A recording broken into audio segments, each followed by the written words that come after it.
சொல்லுங்களேன், இந்த கெட்டு தாய்ப்பால் கெட்டு போறதுக்கு சமமா ஒரு கட்டுக்கதை இருக்கு.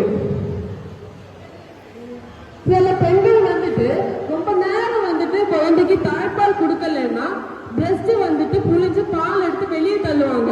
அது எதனால? பாப்பா குடிக்கல, அதனால பால் வலிக்கண்டு விட்டுருவாங்க. அது கறந்து விடுவாங்க. எதனால கறந்து விடுறாங்க? பால் கெட்டு போகுது, அது புளிச்ச பால்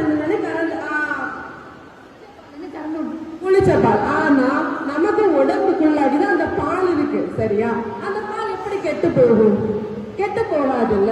அதை யாருமே யோசிக்க மாட்டாங்க. நிறைய குழந்தைகள் தாய்ப்பால் கிடைக்காம ரொம்ப அவஸ்தப்படுறாங்க. ஆனா தாய்ப்பால் சுரக்கிற நிறைய அம்மாக்கள் இந்த மாதிரி புளிஞ்சு அதை எடுத்து வெளியே கறந்து வெளியே விடுறாங்க. அது தப்பான செயல். அது எப்பவுமே பண்ணக்கூடாது, சரியா? இன்னொன்னு, குழந்தைக்கு விஷயம்னு வரப்போ நிறைய பேரு குழந்தை பிறந்த உடனே நாட்டு மருந்து கொடுப்பாங்க. நீங்க எல்லாம் கொடுத்துருக்கீங்களா உங்க மருமகளுக்கு? எத்தனாவது மாசத்துல இருந்து கொடுத்துருக்கீங்க? குழந்தை பிறந்த பிறகு கொடுக்கலாம், கொடுக்க கூடாதுன்னு சொல்லல, கொடுக்கலாம். ஆனா அதுக்குன்னு ஒரு டைம் இருக்கு, சரியா? அது எப்ப கொடுக்கணும்னா குழந்தைக்கு வந்துட்டு எல்லாருமே வந்துட்டு 45 நாளைக்கு அப்புறம் ஸ்டார்ட் பண்ணுவாங்க. அது பண்ணவே கூடாது.